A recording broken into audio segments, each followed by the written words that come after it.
God puts us in nations, in places, not by mistake, but to do a job. What if we opened our eyes to the needs of our colleagues, of our leaders, of our subordinates, and we were a priest on their behalf? My name is Brett Johnson. I'm Lynn Johnson. And we'd like to welcome you to the Repurposing Business podcast that will be coming to you each week. Welcome to Season 6, How to Work Like God in 31 Ways. Welcome to the Repurposing Business podcast. My name is Brett Johnson. We're talking about working like God in 31 ways, and we're on to way number 29, work practically. We've gone through many eras in life: hunter-gatherer, agricultural or agrarian, industrial, information age. People speak of us being in a knowledge era. And what this does often is disconnects us from practical, real work. As we work with ones and zeros, digits, bits, things that are intangible, we lose the connection to the earth quite often. And yet, as we see God's work, his work was practical. He took man, formed him out of the dust, breathed in life into him. And so this idea of the creator of the universe getting dirt under his fingernails is quite something. But we see in the life of Jesus, when he was healing the blind man, that he spat in the mud, mixed up some mud, stuck it on the guy's eyes. It was very practical and hands-on.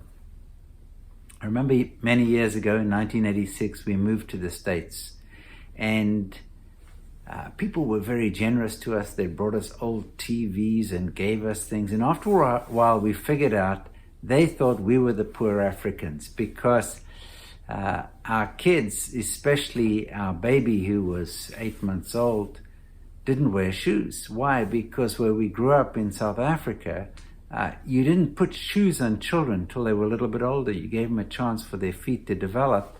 You didn't put, tiny little shoes on a newborn. And so I think people saw us going to church with this kid with no shoes and thought, these poor Africans. Well, when you go back to South Africa, and we go back regularly, you'll find in some schools they don't wear shoes to school.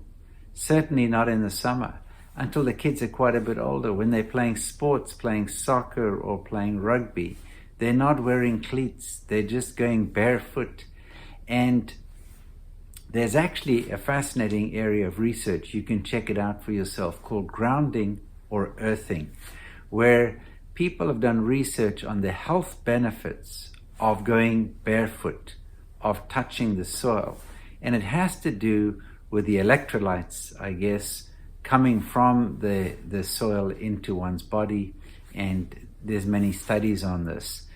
Where you can't connect with the ground, they even have people sleep on mats that are grounded to the earth. Now, for us, our work needs to be grounded, needs to be practical.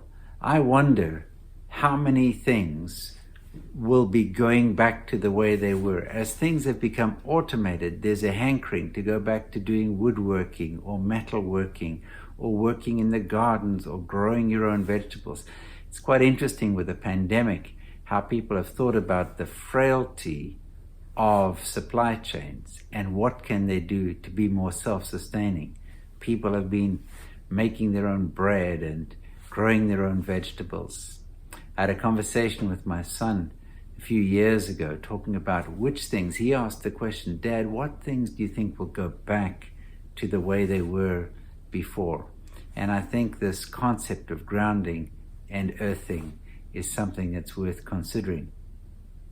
So God's work is practical. Jesus, after the resurrection even, made fish on the beach for some hungry sailors who'd been out there fishing. He touched people. He washed their feet.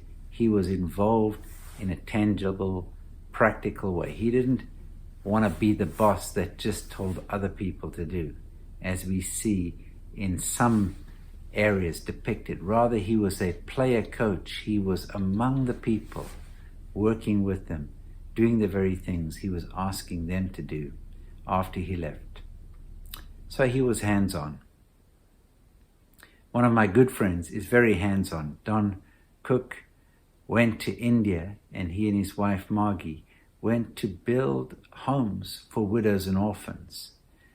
They changed the name of the organization to Hands on Houses, and it's very appropriate because you can't get much more hands-on than being like mad dogs and Englishmen out in the midday sun, out in the heat in India, in the villages, building houses for people who otherwise couldn't afford it. And so hands-on is a practical thing. And for us, we must be careful that we don't delegate so much that we become disconnected from what's actually going on in the organization.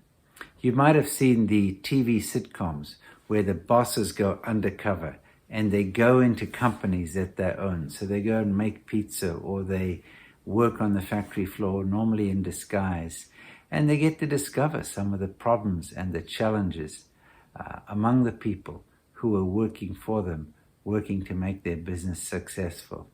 We need to be undercover more. We need to be hands-on. And certainly our work needs to be practical.